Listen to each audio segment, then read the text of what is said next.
Unathletic, where three out of shape unathletic guys tell the world's best athletes how to play sports. My name is Akshat, and I'm joined with my two friends and fellow podcasters, Ammar Hi guys. and Po. Hello. And today, for our very first episode, we're going to take a look into IPL 18. That's right, IPL is back, bigger than it has ever been before. Ammar, what do you think this tournament is looking like 18 years down the line? First of all, did you ever expect we'd be here 18 years later from the first season, the first match, KKR versus RCB, watching our team get thrashed all over the place? And here we are beating KKR after the first game. What do you think? How's the tournament evolved and where are we today? Yeah, just for our listeners, we're recording this one day after the IPL has started. So one game is done, which is RCB KKR. And the last time that these two teams met for the season opener was the first ever IPL game, which I actually went for in the stadium. I got last minute tickets and it was, I think, one of the worst decisions that I made in my life because there was literally no place to even enter the ground. And I did think that we would win a title from then on now at least. But yeah, I mean, we're three Bangalore boys and we're hoping for RCB to do something that will, elevate us. But just talking about the tournament, I mean, it's when it started, I don't think any of us expected that it's going to become so big, right? Especially in terms of the money that's being pumped in. It's the second biggest sport in the world now, just behind the NFL, if you take broadcasting revenue into perspective. And for a tournament that runs only for 2 months of the year, that's quite a big deal. Yeah. We're talking about thousands of crores that are being pumped into just the broadcasting rights. And it's also made India such a superpower in white ball cricket. Absolutely, I think yeah. we can now compete as 2 or 3 teams in any of the 2 white ball formats, T20 or 50 overs. And it's just unearthed so many stars and options for the BCCI to look at. And it's definitely made the other boards jealous. I mean, England tried to come in with the 100. Australia have their big bash, seeing what the IPL has done for local homegrown talent. And I think one point which you made, which was absolutely right, is that it's given BCCI a lot of power, a lot of soft power in the world of cricket. Because right now, the premier kind of cricketing authority in the world is not really the ICC, even though that's the governing body. It's BCCI which calls the shots, even at an international level, but definitely at a domestic level. Pope, what do you think? How are you feeling at the start of this tournament? And are you excited as a fan with the prospects, not just of RCB, but the tournament in general? I mean, this year's tournament looks like it has some new things to offer in terms of star power and the distribution of players across all teams. I think we're going to go deeper into that. But the way the players have been distributed across the teams, it seems like there is sort of an evenness that has been formed. Although there are plus and minuses there. And as Ammar said, none of us expected IPL to be this big, to reach this crescendo. I mean, each games, I think we can expect around 60 crores, 50 crores viewers across like platforms. So it can beat the Premier League viewerships across different countries. So there's a lot of things that are going on. The money that you spoke about that's being pumped in, it's huge. So this is sort of brought on like a different scene altogether in the international stage across the scheduling as well. In terms of the way the tournaments were scheduled before, and look at the way it seems like the tournaments are being scheduled around based on the IPL and in and around it. So that's sort of a new thing altogether. And yeah, fingers crossed, hope RCB go the full distance this time. Well, we will talk about RCB, but we have 10 teams to cover. Let's start first of all with a preview of last year's champions, KKR. Now, KKR, they are defending champions, but they've come into this tournament with a new look. If we look at the retentions, they've obviously retained a lot of Indian talent. They've retained Rinku Singh, Varun Chakravarti, Harshit Rana, Ramandeep Singh, and of course the West Indian powerhouse duo of Sunil Narayan and Andre Russell. Oof. Just amazing all-rounders who have been around for so long, seen it all in T20 competitions all across the world. Ammar, they are captained, however, by someone who was not retained, who was not even selected, not just by KKR, but by any team in the auction. And in some of the latter rounds, when he came back, is when KKR were able to purchase him as, the base price. That's really surprising. Someone who's selected like that and now is a captain of a defending champions team. Do you think there's pressure on Rahane, or has he, is he seasoned and a veteran enough to kind of deal with all of the scrutiny into his game? See, Poe brought up this point that, the teams are always changed every few years, and that's the beauty of the IPL, where you have a mega auction where everyone go into the roulette, and you're getting different sets of players. I actually think it's the other way around. I think they would have wanted to make Venkatesh Iyer their long-term captain, but they just probably don't feel that he's ready maybe this season. So they want to give someone like Rahane, who's more experienced, the hands on the reins, just to try and groom Venki Iyer for the years to come. And it's interesting because they went into that auction, but I don't think they expected to spend so much on Venki Iyer, because they ended up spending 24 crores on him. Yeah. And what that did to them was it sort of handicapped them for the other players that were coming in. And they found themselves in a position in the auction where they realized they don't have a captain and they don't want to give it to Venki Iyer this year. So they got back Rahane at the end, where there's a round you can put in names of players that you want back in the auction who went unsold. And they got Rahane in. So this KKR team is basically 10 players and Rahane. But let's just not discount Rahane as a batter. Absolutely not. Because he did wonderfully well for Chennai, and he did really well in the Syed Mushtaq Ali Trophy as well. He was averaging, I think, about 35-40 and striking at 150 when Shreyas Iyer asked him to open for Mumbai. So Rahane as the T20 batter is still quite accomplished. Yeah. But it's just going to be interesting to see how this team dynamic plays out. Absolutely. Pope, one of the great finds, or I think the rising stars of the tournament last time, was Varun Chakravarti. And he's just gone from strength to strength, playing a very vital role in the Champions Trophy. Now, him and Narayan, that's 8 overs of mystery spin, right? Narayan has changed his action 100 times over the years, but at the end of the day, no one knows which way the ball's going to spin, what pace the ball's coming at, right? Do you think the two of them together is going to be a very difficult nut to crack? Yeah. So their combination is, especially after the resurgence, you can say, of Varun Chakravarti and his emergence in the Champions Trophy, the way he's performed, it's incredible. And now he's partnering up with Ryan, who's not only a beast with the bat up front, but like as you said, with the mystery spin, he can come and change the game whenever, and those 8 overs are crucial. So I think KKR have a very good chance to set the field and play according to their strengths with these two with them. And I think Narayan is probably the most irritating batsman to face. I mean, he doesn't look like he's going to be able to hit a ball. And then he just swings his bat through the line in power plays and gets so many runs, especially against RCB. We've been bitten quite a few times by him. So just yesterday, I mean, just to give context to the viewers, yesterday was the first game between KKR and RCB. And yesterday, you think he's just swinging his bat, but there's a lot of placement that's going on to each of those shots. He's finding those gaps consistently. So it's not just power that he's just belting the ball with. It's the good placement of the ball that he takes place, and that's what makes him such a immense threat. Yeah, he also disappeared from the scene, in the middle, but Gambhir coming back to KKR and telling Narayan, just go out, open the batting. If you give me 20 of 10 balls, I'm happy with you. And that sort of just liberated this KKR side, because then they got firepower up top.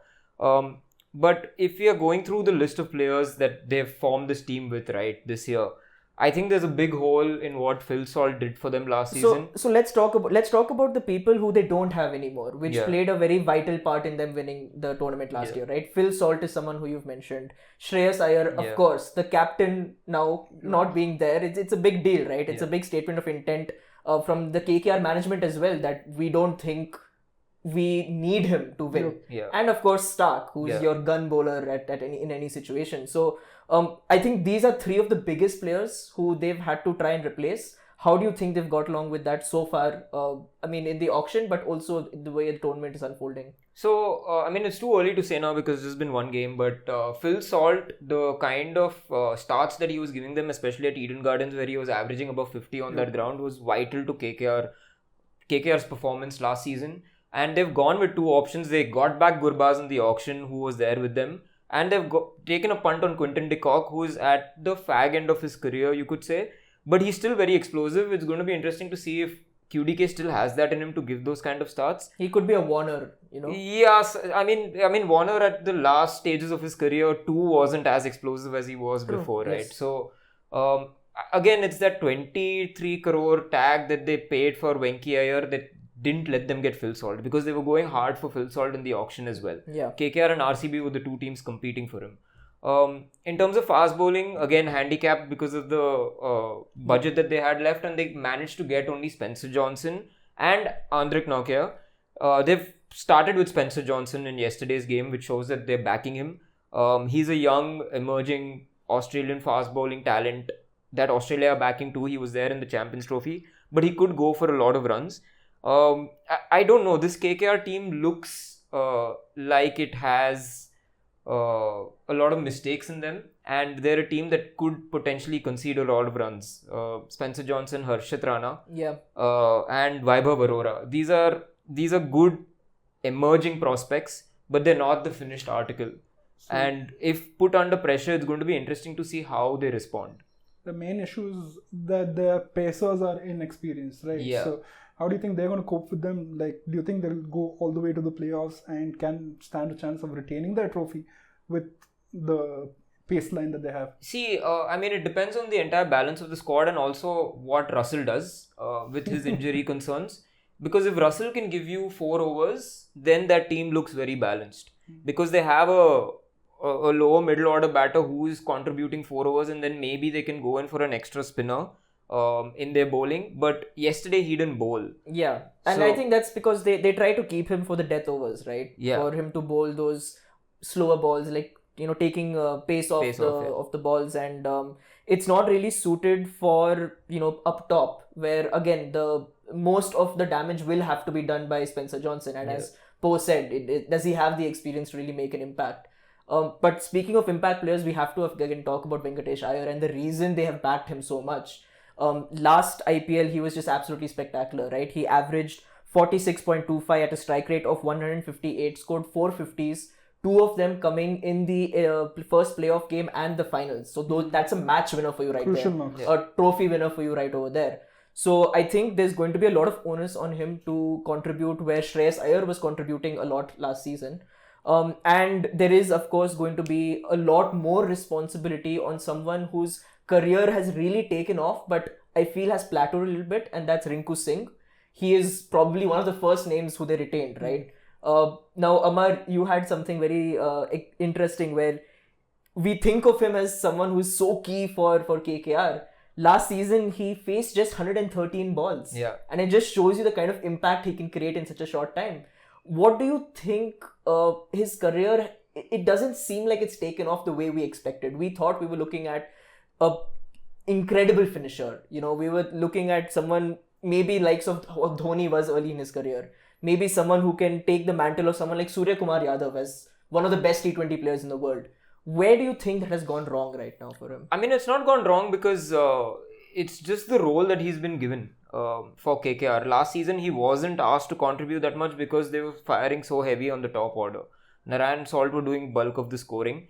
For India, I think his place is pretty much set. But I would like to see him. I actually don't think he's an out-and-out finisher. I think he can contribute really heavily in the middle order as well. Because he's a really good player of spin and he can accelerate quickly. I think number 5 is a good batting position for him. And looking at this KKR setup now, I think he's going to play a bigger role than what he did in the last couple of seasons for them.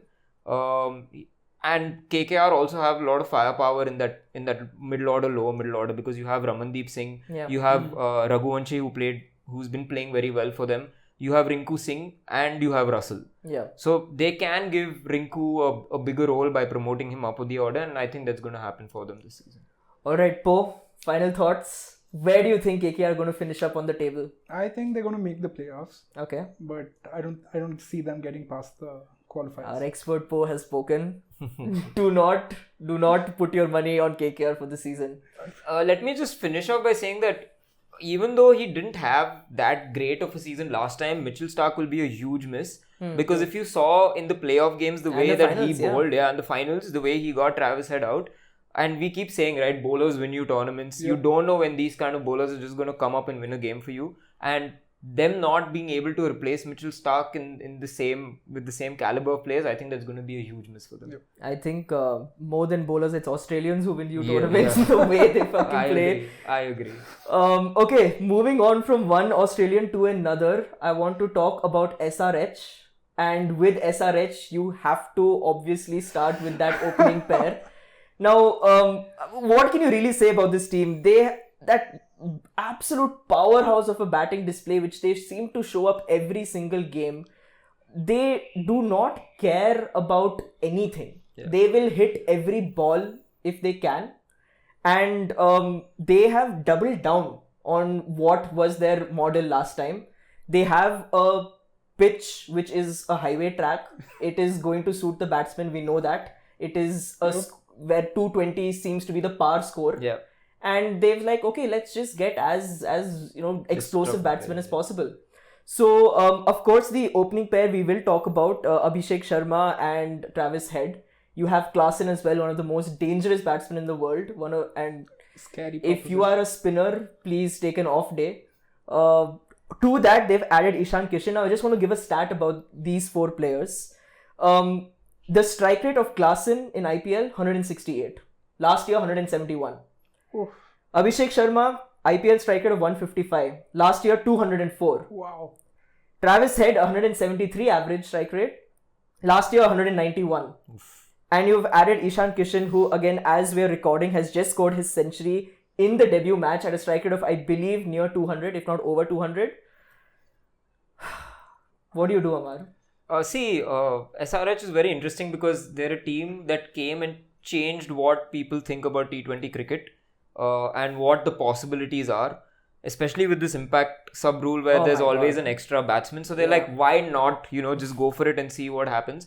And the entire Indian T20 setup now is based on what SRH are doing in the IPL. So last year was a very big year because it just opened everyone's eyes and they're like, oh my god, can we actually go and get a 300 in T20s?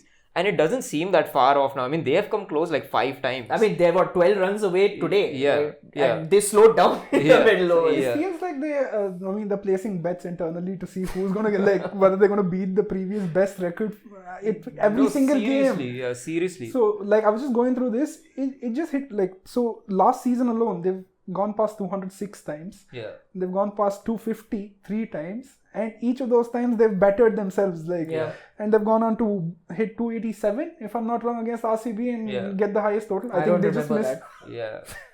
I mean, they nearly managed to beat it again today. Like they fell 1 run short again. They broke the record 3 times last year of what the biggest T20 score is. Yes. So a lot of like batting firepower up top, and then you have. I don't know for the life of me why RCB can't get so lucky because they managed to retain Nitish Reddy at base price as an uncapped player.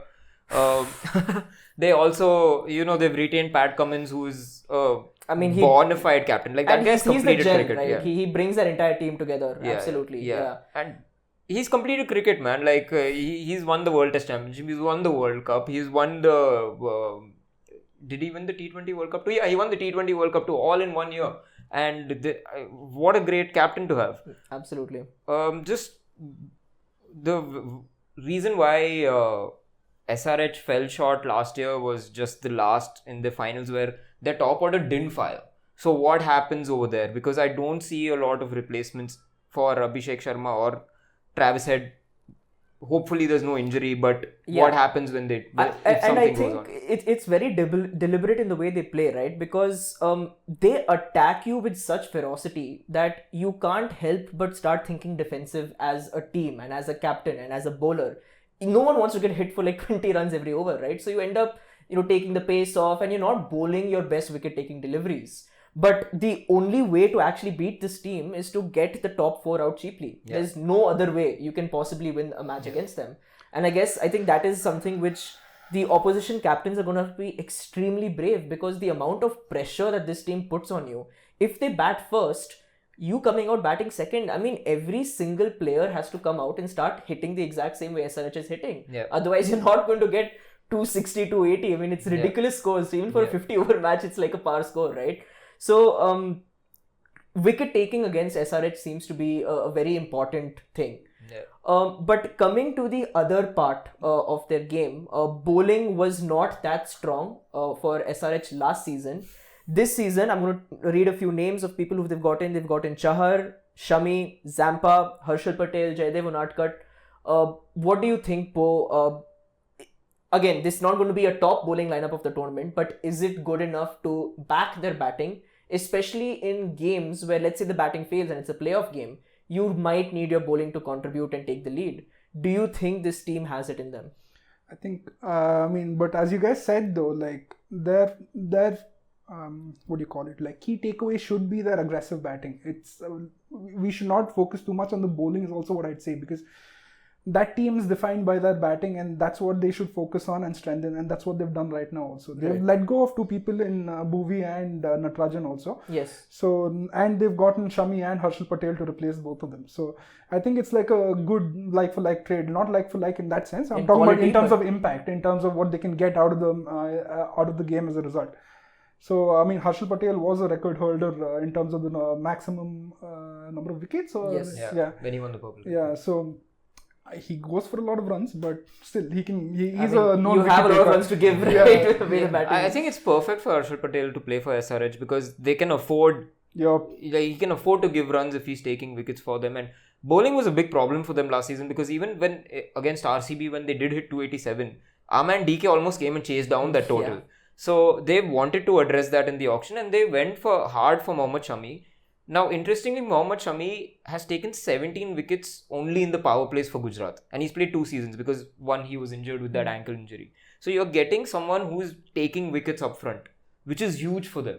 And a dark horse player, I could say, for this team, which might just go under the radar for most people, is Adam Zampa. Yeah, he's an incredible bowler and very good in Indian conditions as well. Yeah. And it's been very surprising that IPL teams haven't backed Zampa as much because I think he has a lot to offer in Indian conditions, as he's done for Australia. And if you have Pat Cummins as a captain, you know that he's going to want to play Zampa. Absolutely. It's bigger grounds in Hyderabad, and he could be a key wicket-taking bowler for them in those middle overs.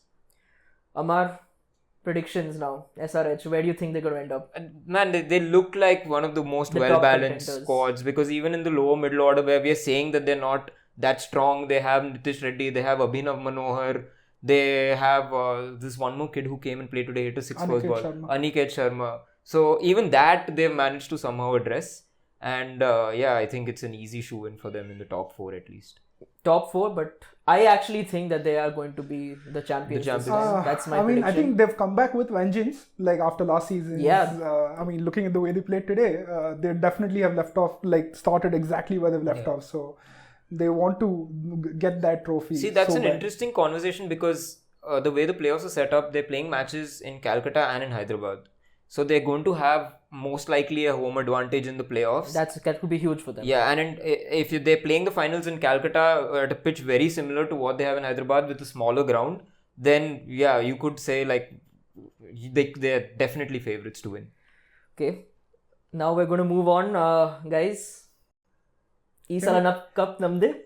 Question mark. Can we skip this? Okay, let's talk about RCB because RCB for 17 years has had a very set formula, right? We will go for superstars, we will be top heavy batting, and we will do absolutely nothing else, right?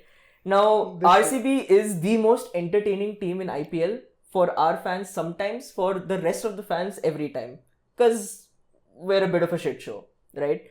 But this year we've completely changed our approach. It is a very deliberate look into the option where we have decided roles. We want to complement each other. We are looking for the right types of all-rounders. We're looking for the profiles for death bowlers, for opening bowlers. We're looking for people who would be successful in Chinnaswamy as well. And I think in terms of a strategy going into the auction, this is the most coherent one RCB has seen definitely since ever, basically, right? Now, Ammar, I'm going to give it over to you. Of course, we have retained just the 3 players, Kohli, Patidar and Swapnil Singh, who was... Yash Dayal as a right to match as well. No, it's the other way around. Yash Dayal was retained and Swapnil Singh was right to match. Okay. Now, how do you think this new look RCB is going to perform? And do you think the squad depth now, rather than few superstars and then trying to fill in the blanks, the squad depth is making us look a little bit better this season? Yeah, ever since the auctions, I've been telling all of these guys and my friends that, this is the best auction that we've had by far. I was very excited. And as Akshat rightly pointed out, yes, it's a team that has backed superstars all along. If you tell me Gale, AB de Villiers and Virat Kohli are playing for one team, I would ask, okay, how many championships have they won? Yeah. But it doesn't help when you have 8 absolute nonsensical players who don't know what to do.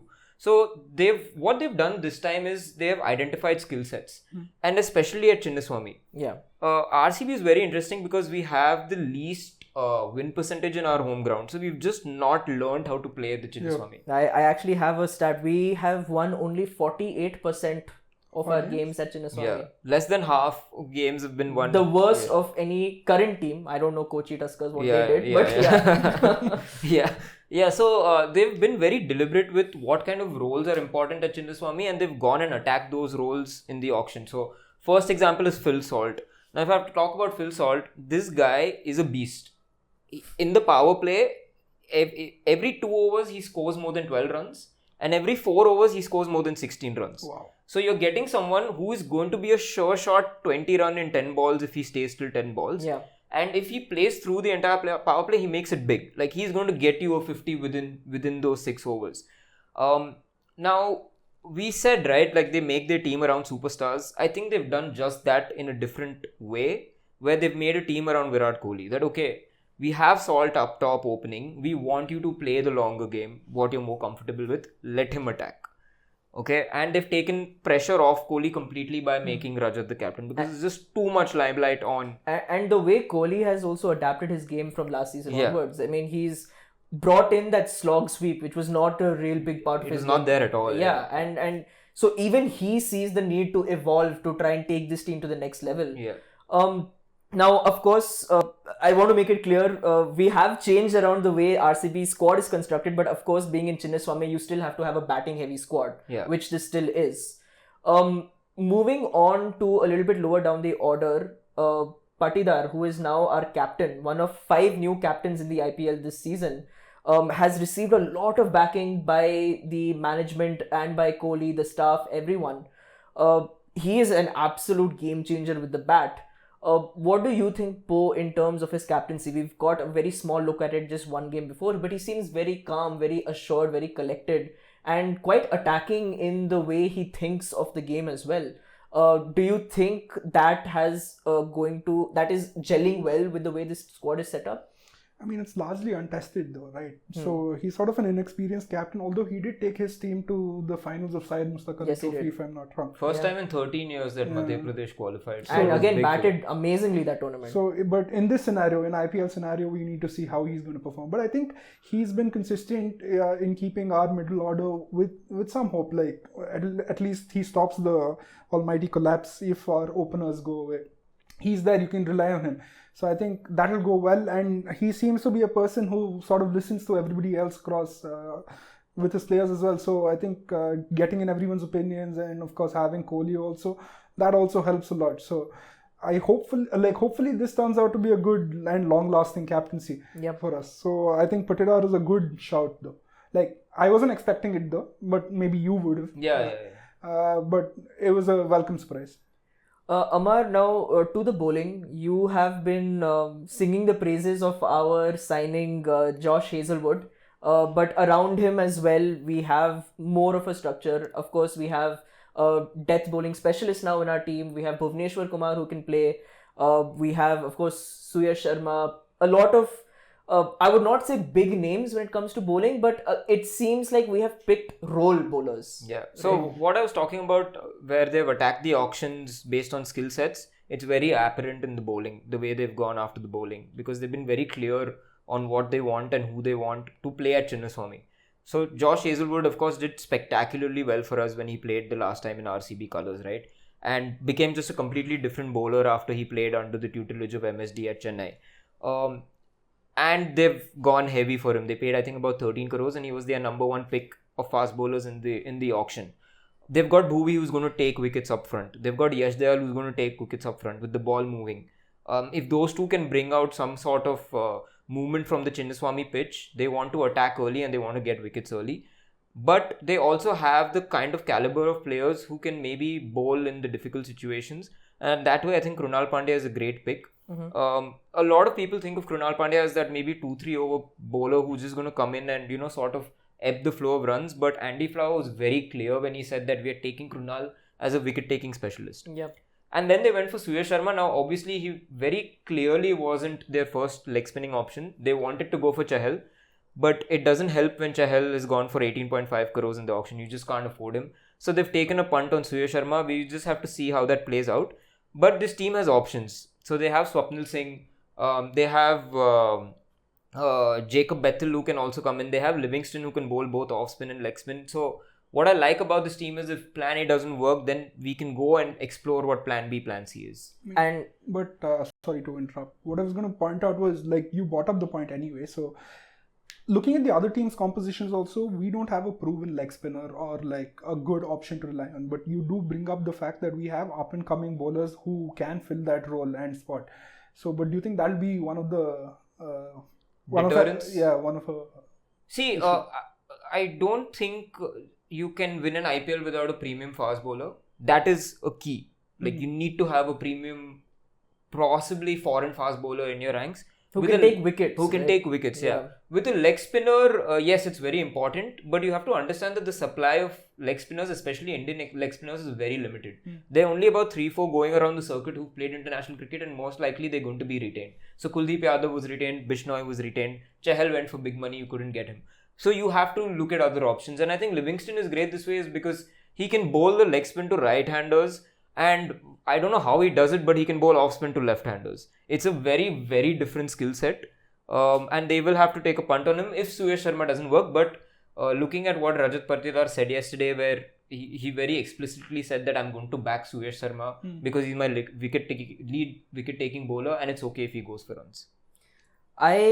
Before we move on, I just want to say that I am very excited about RCB's prospects this season. I don't think we're going to win it all, but considering this is the first year after the mega auction, there's a lot of coherence in the team, and I think it's something which we can build on. I actually do see us challenging for the top 4 this season, definitely. And with that good start, we're normally a team which starts very poorly and picks our way up at the later stages of the tournament. But this time around, they've started well. They've looked very assured. And what I really liked is that even when the match was won, we went for it. Yeah. That's not something which RCB normally does, right? We find a way to get it close. Exactly. Yeah, it's our specialty. But just before we move on, Akshat, I just want to talk about one point in this setup where I think is going to be an issue for them. That is number 3, where we have Devdutt Padikkal. And I'm a big fan of Devdutt Padikkal, right? Because he's a brilliant stroke player. He's a joy to watch. But he was not their first, second or third choice. They went for Venki Iyer big, they didn't get him. They went for Nitish Rana in the auction, they didn't get him. Finally, they had to get back Devdutt Padikkal and bought him at base price. I don't know if he's the best for number 3 looking at how the game is going on right now. And what I think might happen is that if he doesn't fire the way they want him to fire, they're going to get Jacob Bethel in, who's a huge England prospect. Yeah. And he's been backed by the England board quite a lot. And if he comes in, he plays number 3 and maybe Tim David goes out of the team. And they get in Swastik Chikara, who's another very exciting up-and-coming prospect from UP. Yeah, or another option could be he comes in instead of Livingston and you put Swapnil Singh into the side maybe. Maybe, but then you're losing that option of bowling from Livingston. Livingston, I think, is a pretty much set in this team as a number 5 player for us. I think they'll have to sacrifice on Tim David's because his role in this team is 10-12 balls. Right. Maybe they'll have to be like, okay, fine, we can have Swastik Chikara. We have Jitesh Sharma as well. Yeah. Who can play that role. We might just have to get Bethel in, who gives a off-spinning option too. Right, and on Padikkal, I mean, he seems to be more of a power play specialist, right? The moment those 6 overs are up and spinners come into play, we've seen his strike rate drop a lot, and that's kind of the opposite of what RCB is wanting for that number 3 role. So you're absolutely right there. That could be something which to watch as the season progresses. One thing though we've not touched upon is I know we've spoken about the pragmatic road that we've taken and focusing more on roles rather than star players, but what about the releases that we've given out, like we've left out, like the players that we've not retained in terms of like Faf, Maxwell, Will Jacks? Do you think it'll be an adverse effect for us? See, Faf, they had to take a call on where this team is going, because if you're retaining Faf, you're making him the captain, and Faf is at the age of 40 now. Yes, it's a big miss for us, but I think they got a very, very good replacement in Phil Salt. An upgrade. Yeah, an upgrade, you could say. Maxwell hasn't fired for us. I mean, last season he spent so much time on the bench because he was so bad. And it's going to be hot and cold with Maxwell. Are you going to put aside 11 crores for him as a retention block, maybe not. And Will Jacks was clearly someone that they wanted, but just because of the auction dynamic and the way at the stage that he came into the auction, which was the later half, they just didn't have the funds to go for him. All right, moving on from a good team to a part-time retirement team. Recently, now they have some very exciting uncapped Indian prospects. Someone by the name of Mahendra Singh Dhoni. Incredible what talent there is coming out in the IPL. I'm as capped as Dhoni is uncapped. I mean, did they change the rule this year for that? Yeah, they did. Just for Thala. Now, okay. CSK they always seem to have a very well balanced team. Yeah. Right? No matter what happens. And what they always do is they get a good mix of experience and these bowlers who are good but not great, but are very moldable by Dhoni. And that's been Dhoni's kind of MO for the entire career, right? To get the best out of these. It's not just bowlers though, even batsmen. I would say so, but the way he captains, the way he tells the bowlers where to bowl, the way he sets up the field for these bowlers, he gives them a plan to bowl to always, right? And it's very assuring for a young bowler that way. He is not the captain. I mean, I'm not sure. There's certain chants which were directed at Ruturaj Gaikwad, which really I got started it at the Chinnaswamy guys. Just saying. Let's see. But they've added, of course, a lot of new people into the team, new faces. One person who I'm extremely happy for is Ashwin getting to play for his home franchise. Someone like him definitely deserves it.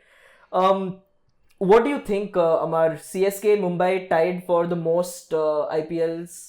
Do you think they have it in them this season to take the sole lead? See, Chennai is very interesting because you have to understand that cricket as a game has completely changed since the last year, where teams are actively looking to push that boundary, maybe get 230, 240 on the board, right? Every single game. And you can see how teams have approached this auction as well. They've gone with that intent that this is the kind of cricket that we want to play.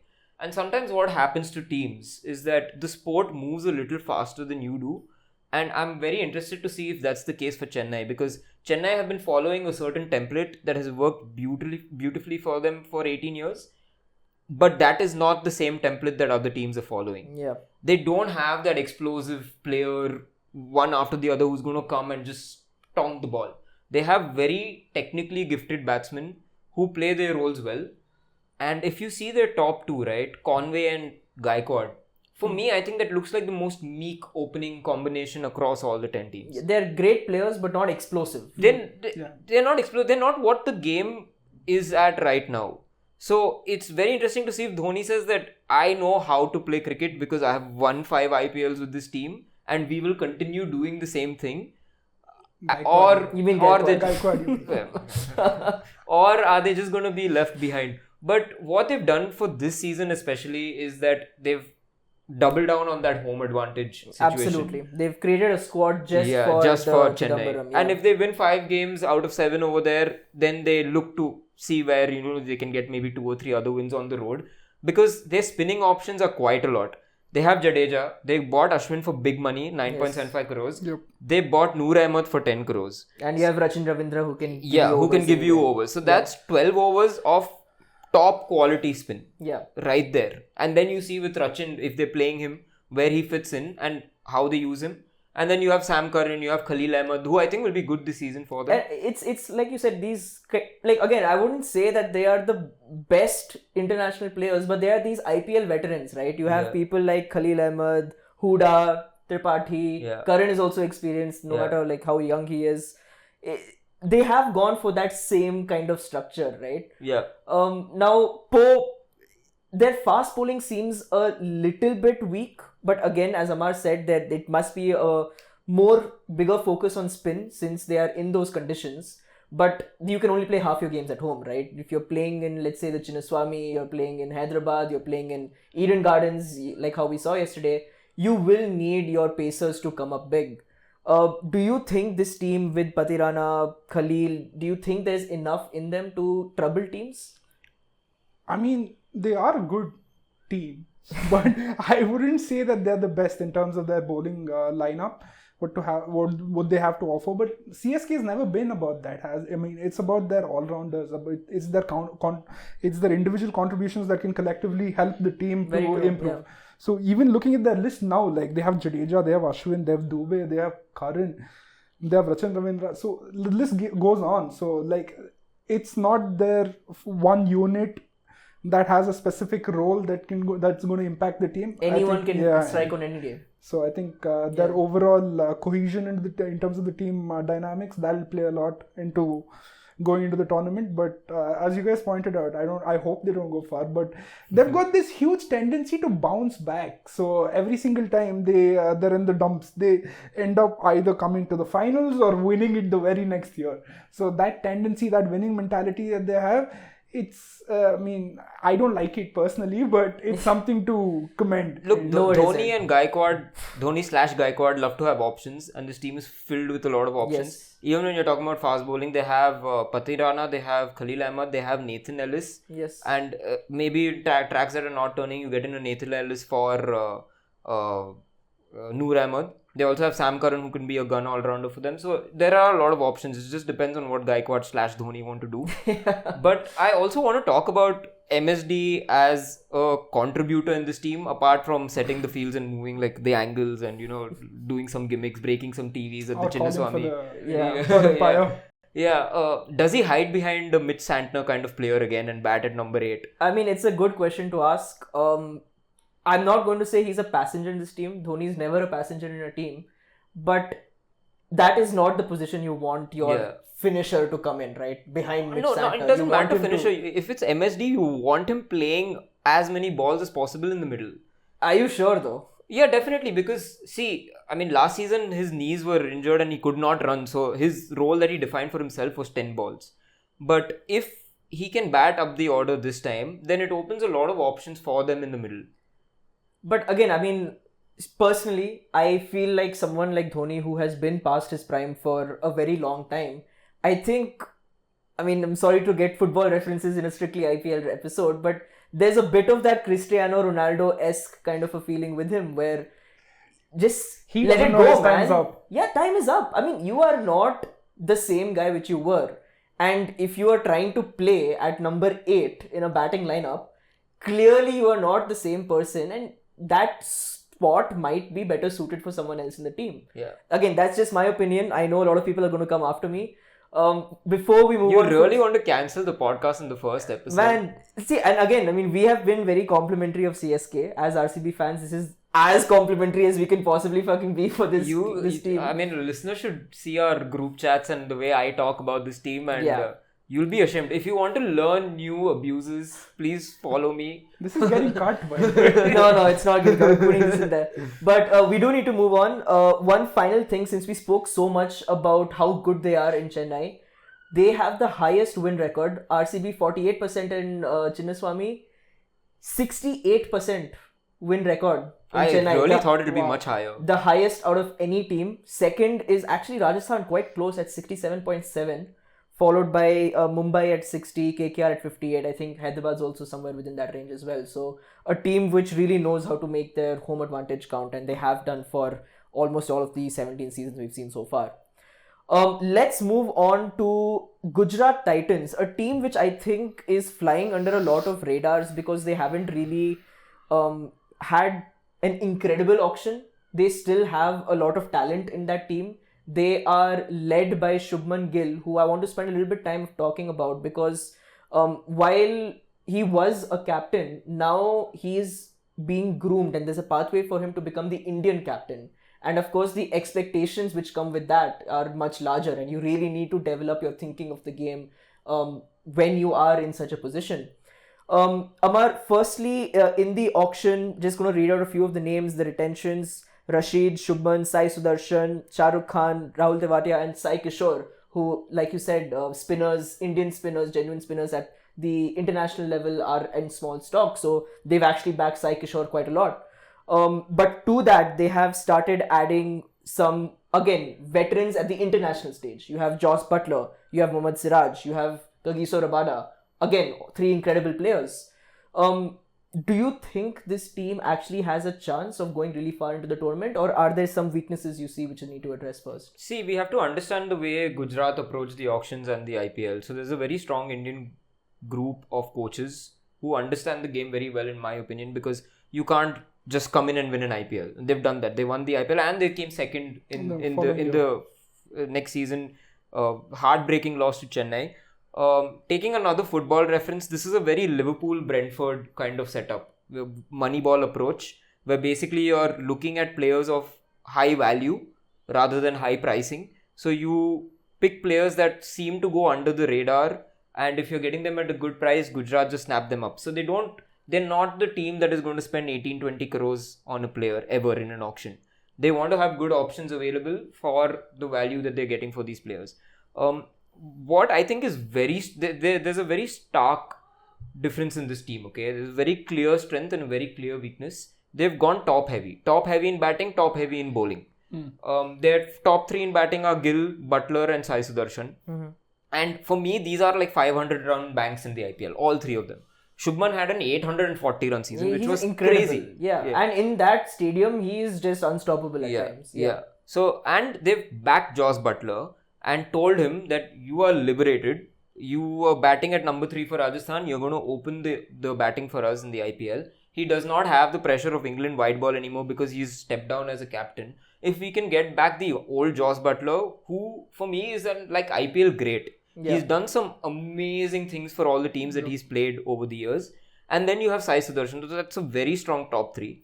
Their middle order and their finishing is a little bit of a concern with Tewatia, Shah Rukh Khan, Mahipal Lomro, Anuj Rawat. There are a lot of these ifs and buts kind of players. Like if they give you on a good day, they'll give you runs. Otherwise, they're just going to be inconsistent. They have Washi Sundar as well. It'll be interesting to see where they play him. And he needs to really step up into that role because there's a lot of pressure on him. Like you said, there are a lot more inexperienced people at the international stage. So Sundar is going to be expected to step up and be one of the top and main players for this team, rather than in India, he's kind of a supporting player, right? Who's coming up with a few knocks here and there, giving a few good overs in the power play, but he's never like the guy you go to for a wicket. He's not the guy you go to save a match with a bat. But I think with this Gujarat side, exactly as you said, if you remove the top 3, they need match winners a little bit down the order, and I think Sundar really needs to step up to that role. See, just to that point, there are international veterans who played the game, but now because the IPL is 18 years, I would also keep a category of IPL veterans absolutely. Who are there in and around the IPL, who perform brilliantly over there, but just don't have a shout at the international level. I think Nitish Rana could be like the best example. I think Prasidh Krishna too. I mean, he has played international level, but he's been an IPL kind of stalwart, right? And he's part of this team as well. So number 4 is interesting for Gujarat because they have the option of Glenn Phillips. Now, for the life of me, I can't understand how a cricketer of that skill and that caliber does not make an IPL team. He's just not played for teams when he's in the squad. Do you play Glenn Phillips as just a fielder? 100%. For New Zealand, definitely I would play him as a fielder. I don't care what he's doing with the bat or the ball. I would play him as a fielder for New Zealand. He genuinely will, at least he'll make one wicket for you out of nowhere, and he will save 16 to 20 runs out of nowhere at point, right? Yeah, that's good enough for me, dude. Yeah. So, Impact. He's there. He's there in the squad, and I want to see him at number 4 playing regularly because he's also not a muck with the bat, right? Yeah. He's an explosive batter, and he can give you some options in bowling as well. But because of this lower middle order problem that they have of the inexperience or the inconsistency, they might just have to play Sherfin Rutherford as a finisher, and that will sacrifice Glenn Phillips' place in the team. Interesting. Po, what do you think of Gujarat's chances this season? They don't stand out though for me. I mean, as in like what Ammar says adds to what I'm saying in that sense, because their whole philosophy is different and they look to get, again, similar to what we've tried to do as trying to focus on roles again. So they've got good depth in both batting and bowling. But I don't see them repeating what they've done in the first season or the second season of the IPL. I hate giving this term very early in tournaments, but I feel comfortable calling them the dark horses because the attention is always on the larger teams, right? With the CSKs, Mumbai Indians, KKR. Gujarat have the talent, they have the experience. It's just whether they're able to bring it all together over the course of a long format, right? A long tournament format. I definitely think they have match winners throughout their squad. It's just, again, let's see if they can bring it all together. See, I think about one this. hurdle, one hurdle that they still haven't managed to cross is the Pandya leaving to Mumbai. Like he's also suffered in Mumbai. Even We'll these get guys to have, that, yeah. Even these guys have suffered. Like they won only 5 games out of the 14 games last season. Gill performing there as a captain. That is Yeah, something. because that team lost a number 3 batsman, a 4-over bank, and a captain all in one. So it's very difficult to replace him. Yeah. But I spoke about like being top heavy, right? It's very clear in their bowling also because they've invested into Siraj, Rabada, and Prasidh Krishna, who are fantastic new ball bowlers. But in the death, all these 3 bowlers are not, leaking runs. That's true. So they want these 3 to take wickets up front, and if they don't, I think they have a major problem. Because these are not the best death bowlers. We think Rabada is like a stalwart of the T20 game, but he's actually not. He's conceded quite a lot of runs for them. Yeah. What will work is that if you tell Siraj which ground do you want to bowl at, he's probably going to pick Ahmedabad because it's the biggest ground from the all the 10 teams that is there. Yeah. And it's the least ground where he can go for like massive sixes. So moving from Chennaswamy to Ahmedabad will be a huge deal for Siraj. I'm sure Siraj is absolutely delighted with the way you've put that across. We do have to move on now. I want to talk about the team which, I don't know what the score is right now, but we can assume they're getting absolutely thrashed. Rajasthan Royals. I spoke about GT being the underdogs or the dark horses of the tournament. Rajasthan Royals are the perennial underdogs, right? Always. And I mean, with the kind of squad they've constructed, it's not difficult to see why. They've gone ahead and backed a lot of young Indian talent. An approach which has very mixed results for them. They're not a highly successful team. They can be exciting at times, but I feel, Ammar, and you've touched on this, the way the game has kind of evolved, I don't think this kind of a setup is really going to work for them going forward with the squad which they've set up.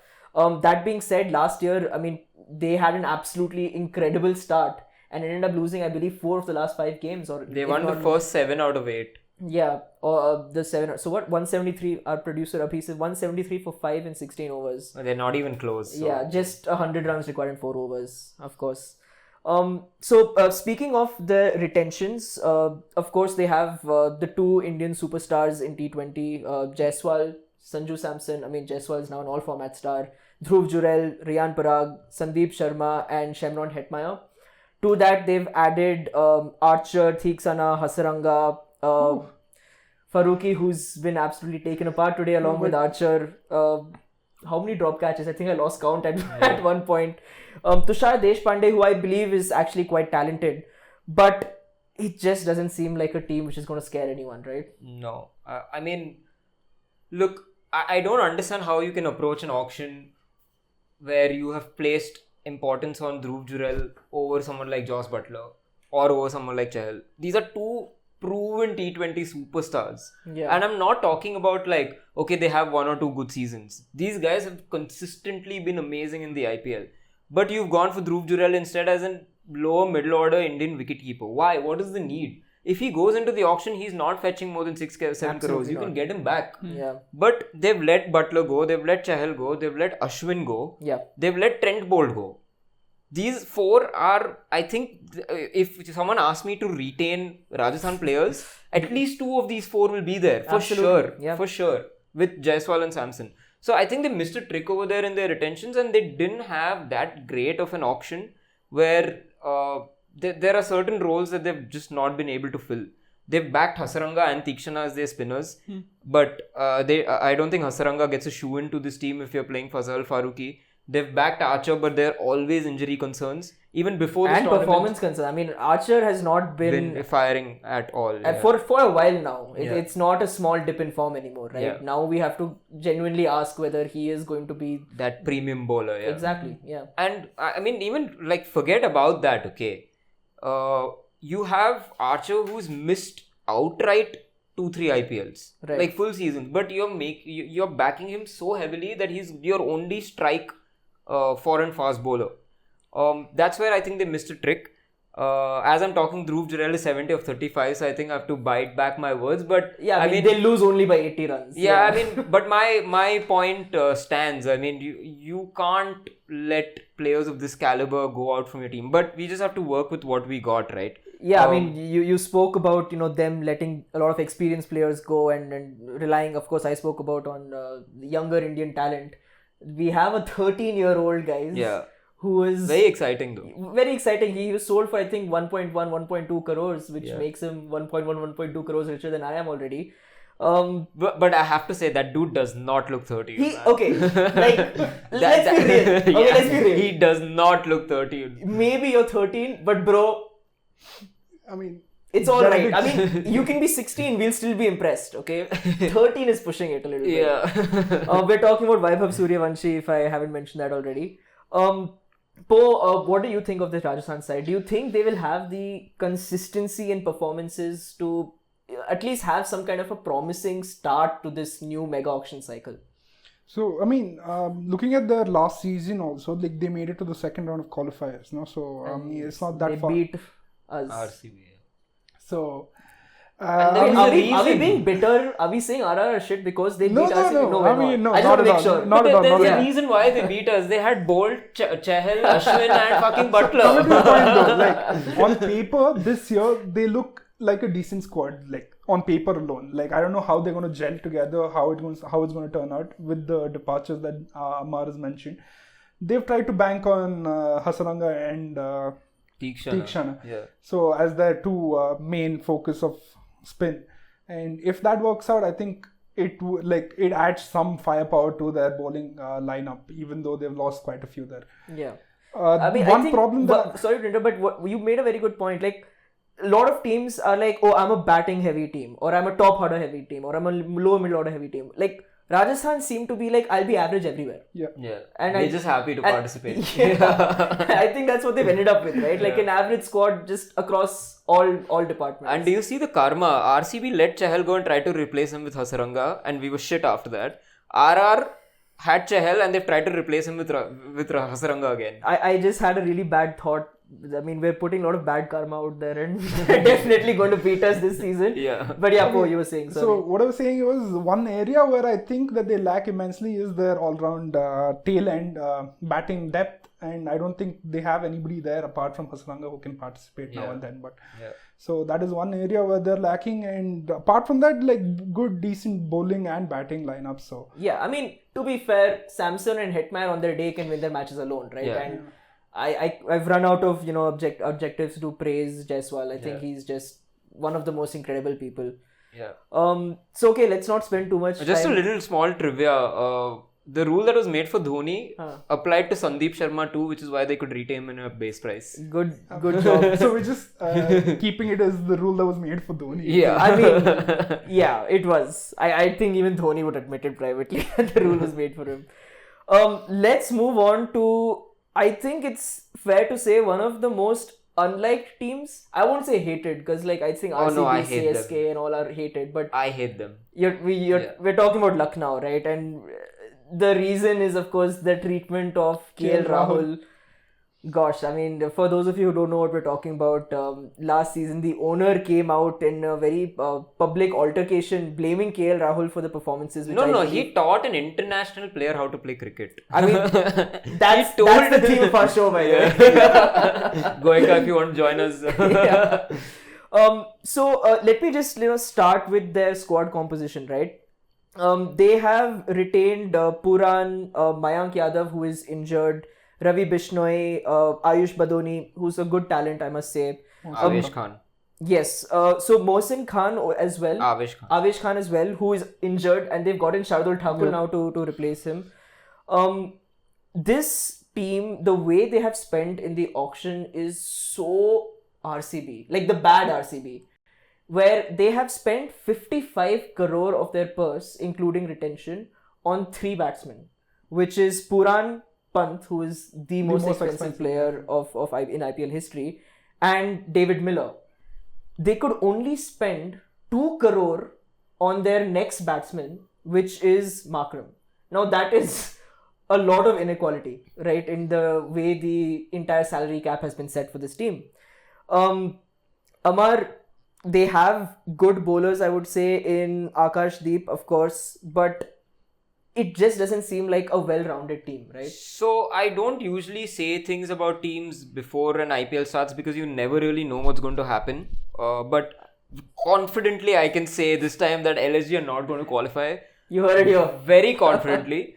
Because see, if you look at that entire list of options that they have, right, you are missing very important aspects. Who's going to open for you? How can you go into an auction and not get yourself an opener? So right now they've made it in such a way where you're banking on Mitch Marsh, who's very, very injury prone, and you're expecting him to play 14 games. And not the greatest T20 player. Yeah, I mean, he's quite overrated, I would say. Yeah. And you are going to have to open with Pant because there's no other option. Maybe Pant wants to open too, but that's a different thing. Pant batted at number 3 for India in the T20 World Cup. Okay, he can bat up the order, but he's not a bona fide opener. So you don't know what you're going to get. And it's really surprising to me that they didn't address an opening option. And as I said before, you need a premium foreign fast bowler. I was just going to come. I mean, it's not just opening. They seem to have forgotten to buy a foreign pacer. Yeah, they did buy Mark Wood, who got injured. They replaced him with Matt Henry, who got injured.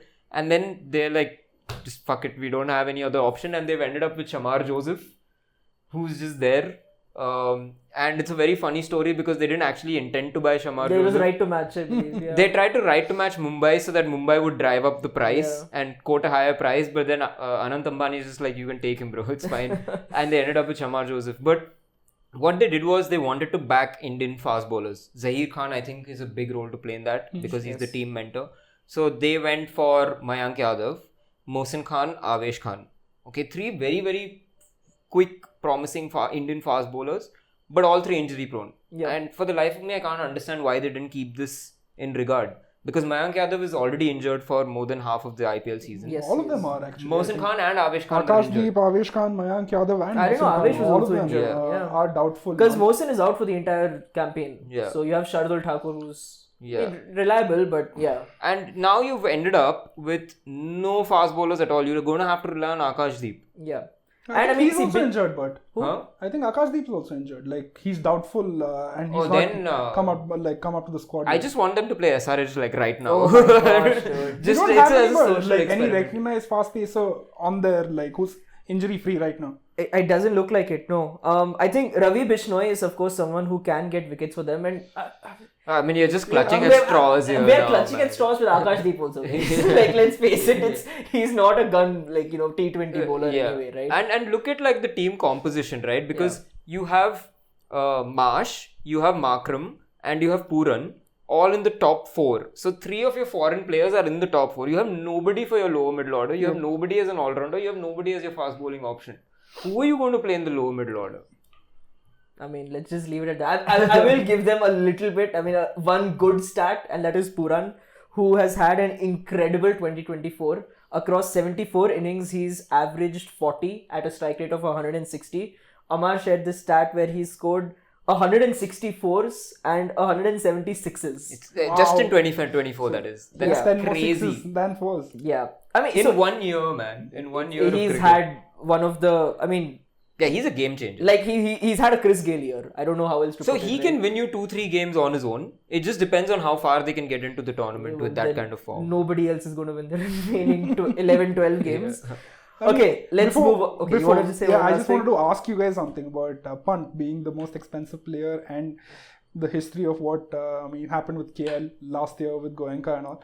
How do you think he's going to cope up with it? Like, do you think he'll live up to that high expectations that Goenka supposedly putting on his team captains? I mean, so the interesting thing is this has come at a time where his Indian international career isn't declining, right? He is always going to be white ball. I was just going to say he's always going to be a test legend in my eyes for what he's already done for the team, but he's not finding a place in the white ball team at all, right? And I am sure that is a big area of concern, right? Because you want the most expensive player to be a top international player. The first name on a T20 team sheet at least. Like at minimum, right? Yeah. At minimum. And for that amount of money, probably one of the best players in the world, right? Yeah. So you bring up a good point. But Pant, let's see, maybe this new role, if he starts opening, will suit him. It'll give him freedom to just attack from the start. let's see. See, never know. another thing is that Pant's personality is not like if Goenka tells him something, he's just going to laugh it off or try to make a joke out of it. That's just how he is as a person from what we've seen online and stuff. And I think it's just going to be a very different dynamic. So now let's talk about another team who is desperate, like RCB, to break their duck, Delhi Capitals. Yeah. I think that desperation was seen both in Kings 11 and Delhi in the auction as well, where there were some very shady bids which were going on. Now, for this team, one thing which I found very interesting in the auction, including retentions, is that the maximum they're playing any player is 16.5 crores, which is lesser than any other team, where 18 is the next least, right? And through that, they were able to balance the amount of money which they have spent across the entire squad. I think their squad is quite decent. I think there are, of course, some weaknesses which need to be addressed, which Ammar I'll come to you with. But let me just speak a little bit about who they have.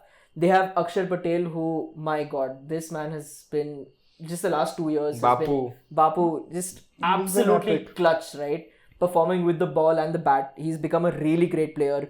Kuldeep Yadav, Stubbs, absolutely incredible batsman. Abhishek Porel, who came off a very good IPL last season as well. Jack Fraser McGurk, I keep pronouncing his name wrong. Jake Fraser McGurk. One of those 3 names I always get wrong, dude. Have 2 names max.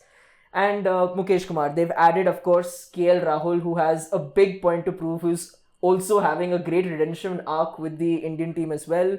They've got Mitchell Starc, they've got Natarajan, who is a death bowling specialist, Harry Brook, Faf du Plessis. Harry Brook is ruled out. I mean, he's opted out, right? And he got banned, yeah.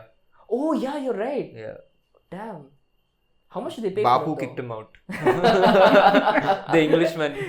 They paid quite a lot for him and they backed him, but I mean, Harry Brook is one of the most unliked people in cricket right now, because if you go against India's air quality, there are going to be 1.8 billion people behind you. Only we can criticize our air quality. Nobody else can. Far from the truth, though, is it? Like, but only we can criticize but it. You can't say I got out because of the air quality, man. Like, come on. But of course, then they have Faf du Plessis as well. So, I mean, those are big names, right? One name who I haven't touched, and Ammar, we'll speak especially about him because he's someone who I know you want to talk a lot about, is Karun Nair. Yeah. Going through those list of names, is there any reason this team's not a contender, Ammar? See, it depends on how they want to play KL Rahul and Akshat Patel. That I think is going to depend a lot on the balance of the squad.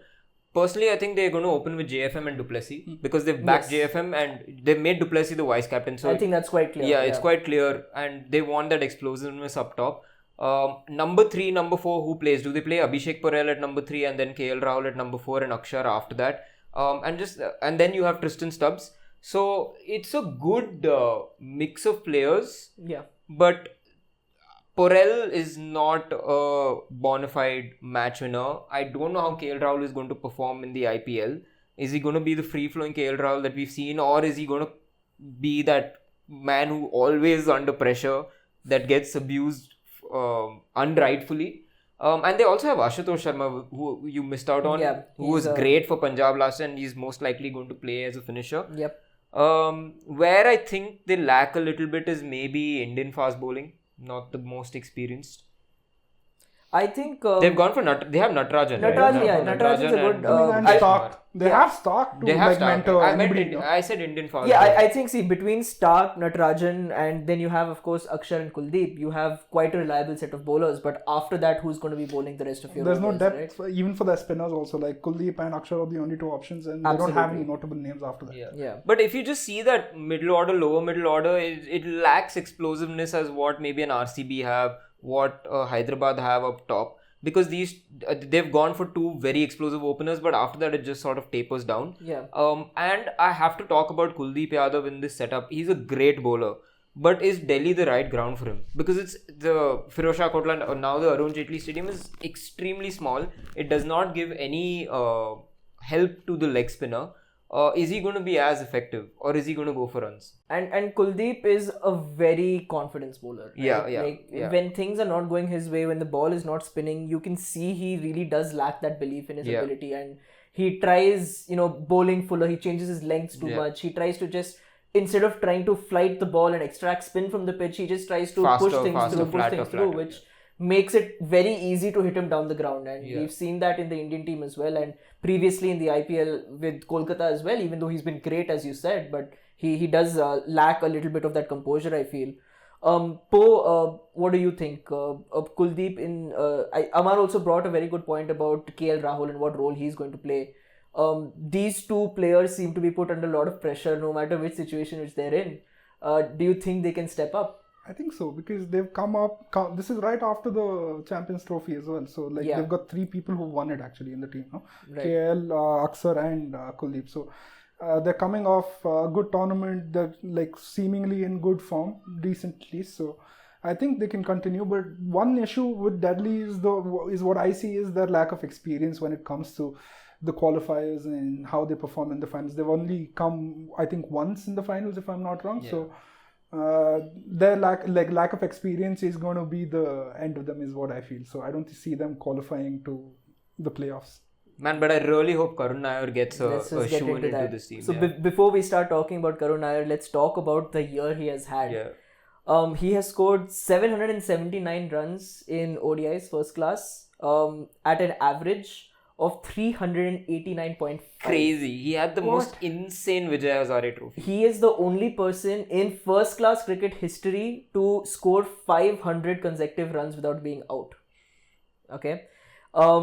In the Ranji Trophy, 863 runs, led the team to the Ranji Trophy title as well. In T20s, 255 runs at a strike rate of 170. Yeah, he's just gone berserk. Ever since he lost that place in the Indian Test team, he's become a white ball beast. He's clearly worked on his game. And in fact, with those stats that you read out of an average of 300, I thought that's a shoo-in for a Champions Trophy spot in the squad, man. Even though he hasn't played that much international cricket, you can't ignore form like that. Yeah. And I mean, I don't know how he slots into this team. Maybe he doesn't play, but I really hope he gets maybe 2 or 3 games where he can just show as a platform what he can do for the future years to come. And I mean, you were talking about explosiveness in the middle order. He can play that very specific role, right? Yeah. He's one of those seasoned campaigners where when you give him a set of instructions, this is how you play, you know he's going to have that clarity in thought and go out and play exactly that way. So could be someone to look out for as the tournament goes on. I will now move on to another team. Now, I did speak about their auction, highly entertaining auction, where I think they raised their paddle for every single player who came out there, which is Kings 11 Punjab. Desperate for success, they had the least number of retentions. They decided they had to completely scrap the entire team and start afresh. They had the most cash in hand at the auction. What they came out with, again, they've given a lot of money for people like Shreyas Iyer and Yuzvendra Chahal, of course. But Ammar, overall, their squad, I mean, how do you think it's looking? Again, I'll just read some names out. In terms of retentions, they had Shashank Singh, Prabh Simran, Arshdeep, who's, of course, a great bowler. Arshdeep was bought back in the auction for 18.5 crore. Only 2 retentions they had. Yeah, they had only 2 retentions. And I think Arshdeep was the right to match, if I'm not mistaken. No. They outright bought him 18.5. Shreyas Iyer, they have Stoinis, Janssen, our most underrated player in cricket, Azmatullah Omarzai, our favorite all-rounder.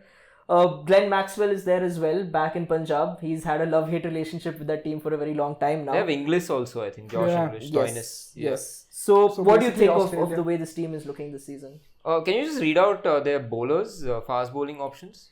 So they have Janssen, they have Stoinis, Omarzai, Lockie Ferguson, and Arshdeep.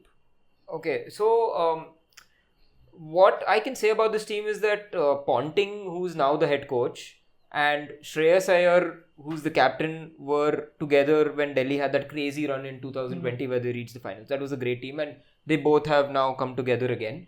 And Ponting has stacked these players with Aussies. So RCB have stacked the players with Englishmen, Punjab have stacked it with Aussies. And with Aussies, you're just going to get, at least from someone, a match-winning performance in the games. Like when things are down and your backs are against the wall, those guys come out swinging. I think they've got a decent squad this time. I just don't know who's going to open for them. Are they going to back Priyansh Arya, who started at 50 lakhs but ended up being sold for, I think, 3.8 crores in the auction? Highly rated prospect. Yeah. Very, very highly rated prospect from Delhi. Maybe they start him with Prabh Simran, and then you have Shreyas Iyer at number 3, and then the middle order of Maxwell, Stoinis, Janssen starts off. And Stoinis is just one of those players who just seems to perform every single IPL, right? Yeah. So he's a very good gun acquisition. T20 player, but they could also go a little left field and open with Stoinis as he does for Melbourne in the Big Bash. I see. Okay. Yeah, so that could be another option as well. So they have a decent squad. Again, fast bowling options. Lockie Ferguson is someone who leaks a lot of runs. But they would depend a lot on Arshdeep and Marco Jansen up top to get wickets. Yeah, I mean, I think that's something which you need to look at is their death bowling. Like Arshdeep, of course, he's gone from strength to strength. He's a great wicket taker at any phase of the game. But Pope, what do you think? Do you think their bowling still lacks a little bit? Chahal can take wickets, but apart from that, they don't seem to have a lot of options in spin. They have Brar, and that's the only other option that they have apart from Shah. So I think they make up a decent pair, but not the best across if you look at the other teams. So apart from them, they have Arshdeep, Lockie Ferguson, Marco Jansen who can pitch in with the ball as well. So my only concern with the team is their top order, how they're going to open, because it's sort of an inexperienced lineup that they have there. They don't have any recognized international player stepping in over there to open the batting for them. Right. Jansen can come in the middle order to stabilize the batting if any issue comes up, but how many times can you rely on him? So I feel like there's going to be an over-reliance on Iyer, Maxwell, Jansen. So these three players, if they don't perform, I think the team's going to We've actually forgotten Azmatullah. So Azmatullah is a sure shot in this team. Looking at these options. So you have Azmatullah, you have Jansen, and then you have Maxwell, and then you choose between Stoinis, Inglis, or that extra fast bowling option with Ferguson. Yeah. So there are quite a few decent options. I wouldn't say like they're world class players. But of course, you can only play 4 foreigners. So that's what. One thing I want to spend a little bit more time on is Iyer. Man, we have to talk about him as the way a superstar in the superstar category now. Definitely, right? From someone who was not even given a BCCI contract to the way he has just become a star for that Indian team, winning the title as a captain for KKR and not even being retained by them. I mean, how often has that happened? I don't think that's happened ever, right? He must have a major point to prove, and I think he's the kind who loves proving people wrong. So, but also it has to be something to do with Ponting actively going out and looking for Shreyas Iyer, no? Like you said, to make that combination work. And like that, again, this Punjab is another team that does not have the experience in lifting the trophy. So they are sort of looking. But does that really count when every 3 years your players are changing? I don't think so. But then you try to bring in players as well as management who've already had the experience of winning it before, so that they can also win something for your team right now. No? So they're trying to get that winning duo of having Ponting at the back and Shreyas Iyer being the captain to see if they can take them all the way. But see, this guy has won 5 major trophies in the last 1 year. Shreyas Iyer. Wow. That's quite crazy. Yeah, he's won everything in the domestic circuit. Yeah. And then he's won the IPL as well with KKR leading. And he was also leading them in the SMAT and Vijay Hazare in the white ball format. So he's had a fantastic year. And a player who I think would be really, really good for them is this kid called Suryan Shegde. Oh, okay. Yeah, Suryan Shegde. So on a Saturday is when Iyer was bought on the first day of the auction. On the Sunday when Iyer already knew that he's in part of the Punjab team, he's probably made the owners go for this guy because he plays for Maharashtra too. I see. And in the Syed Mushtaq Ali Trophy finals, this kid came out like 5 down when Mumbai were down and out, and he smashed 36 of 12 balls or 11 balls and won them the game. And I just went to see like his record, and it's all strike rates above 200, 250, batting 10-12 balls and winning the game for his team. Finisher role there. Yeah, finisher. So I think he's very strong, and because Iyer is the captain, he's going to play, so he might be going to get backed as well. Yeah, he's going to get backed. Yeah, it's not a name that you might hear around the circuit, but I think he might just have a big role for Punjab. That's really interesting. Okay, moving on now to Mumbai Indians, a team which drama seems to follow them more than Bollywood itself. I mean, it seems to work for them though. It really does. Yeah. Wow, okay. The match between Chennai and Mumbai has started, and Rohit Sharma has just been duck out in 4 balls. Okay. I'm not going to put too much attention in that match because we all know how topsy-turvy these games can be. But Mumbai Indians, the amount of drama they underwent last season, the amount of redemption stories which we have in that team, right? Rohit Sharma, let's talk a little bit about him. From me personally, I have completely ridiculed him because of the way he has captained us on the test level, the way he's batted for us in the test level. But in the white ball format, my goodness, he is still every bit as dangerous he's ever been, right? And as a captain as well, leading us. I mean, I think it was we won 26 of the last 27 games in ICC major tournaments. One game, by the way, I didn't bring this up. We lost obviously against Australia. I'm not comfortable with Indians chanting Travis Head's name, dude. I know he's playing for SRH. Those are all those Chennai fans, man. No, dude, like the SRH games, don't chant for him, dude. I mean, he's supposed to be the pantomime He shouldn't be allowed in the country. He's the poster boy, You're telling me if Travis had played for RCB, you wouldn't love him or what? I would have mixed feelings. I just say that. I'd have mixed I'd feelings. honor him. I'd keep him on my shoulders and parade him on the ground if I could. If he performed the same way he did for SRH for RCB, definitely, man. I mean, if he wins a title, maybe. But, I mean, it was a shameful season for them, right? Rock bottom, horrible cricket. They did have some injuries as well. That's fine. But so much has happened since. Hardik Pandya has always been an incredible player for the Indian national team, but undergoing through a lot of humiliation in, the eyes of the public, personal issues as well, which are very well documented, and again, out in the public, playing the way he did for us in the T20 World Cup and in the Champions Trophy as well. Now, I mean, the entire city is just going to be behind him like nothing else, right? With them, of course, they have a very well-set team. Man, but just on that point, Rohit Sharma has not been the stalwart in IPL that we make him out to be, and definitely not at the level of what he plays for India. No, of course not. He's averaged, I think, only 23 in the last couple of seasons. But I think with him, he's redefined himself as, I am just going to play for the power play, right? If it works, it works. If it doesn't work, it doesn't work. And we all know that. But he's not even doing that for Mumbai. For Mumbai, not. Yeah. But you can't also argue against the fact that he's been part of a setup which has won multiple trophies. Oh, of course, right? So, of course, you have Jasprit Bumrah. Now, we don't know when he's going to be back, if he's going to be back.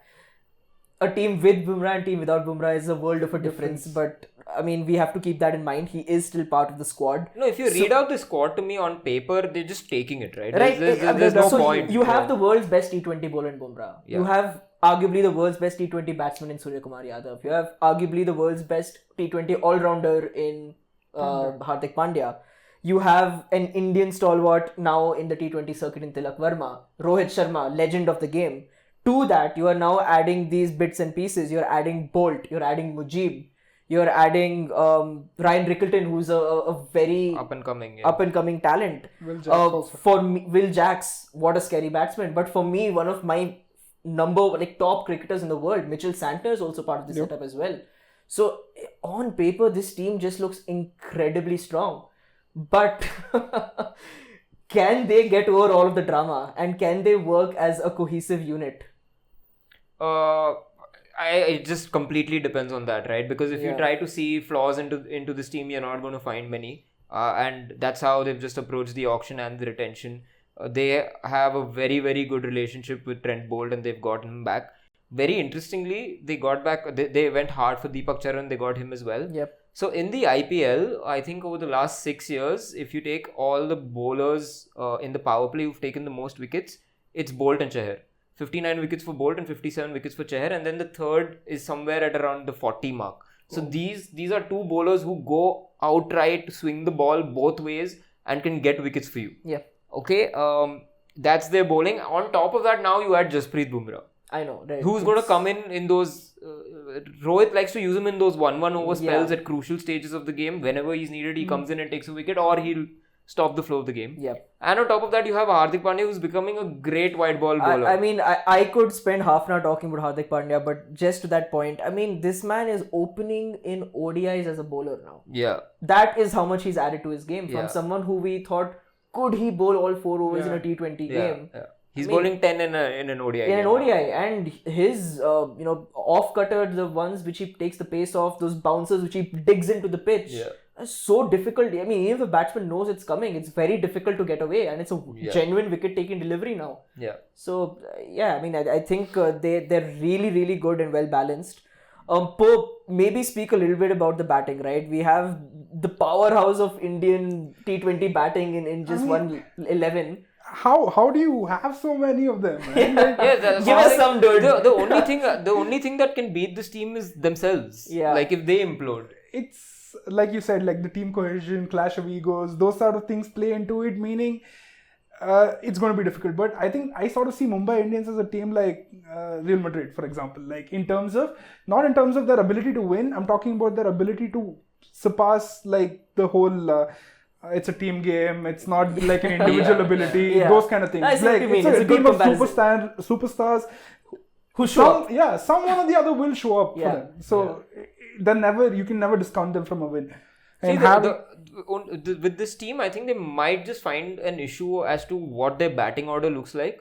Because you're going to open with Rinkleton and Sharma, and then it's going to be interesting to see whether they play Will Jacks at number 3 or they back Tilak Verma or Surya Kumar at number 3. Because if you're playing Will Jacks, you have to play him at number 3, and he's going to give you a spinning option as well. But I mean, on the flip side, could you just also say that Surya Kumar Yadav at number 3, the best player of T20, in the world, you should play him to his strength. Exactly. Right? So there are two schools of thought, Yeah. and there are a lot of egos in that Mumbai dressing room. And I feel that if something goes wrong over a decision, it could be as small as this. It could lead to a lot of things unraveling for like a them. snowball effect. Yeah, right? yeah. you've seen the sort of an off-topic thing, but like you've seen the advertise for the IPL, like from the Mumbai Indians perspective, no? Like it's Surya Kumar Yadav, it's Rohit Sharma, it's Hardik Pandya, all of them counting out the number of IPL trophies that they individually the won. tattoos one. Yeah, right? the tattoos one. Like so, basically, right there, there's your like. That's Real Madrid. Like just. But with this team, I mean, you have even lower middle order, don't discount them because they have Namandir who's played really well for them. Yes. But I want to see what Srijit does, our Karnataka Bangalore boy.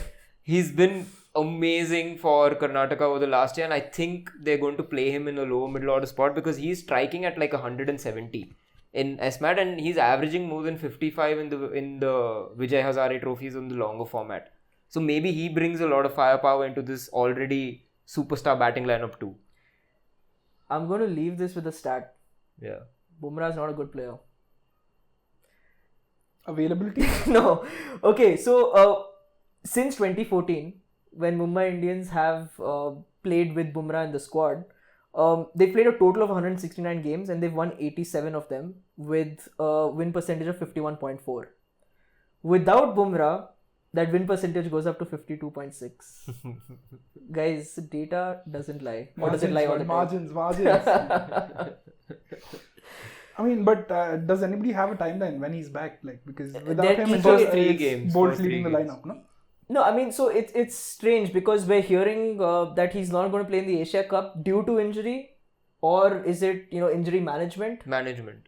And if it is injury management, then why should he be playing in the IPL, right? Yeah. If you're trying to extend his international career. So a lot of mixed signals, and I think that's going to be a developing story throughout the IPL.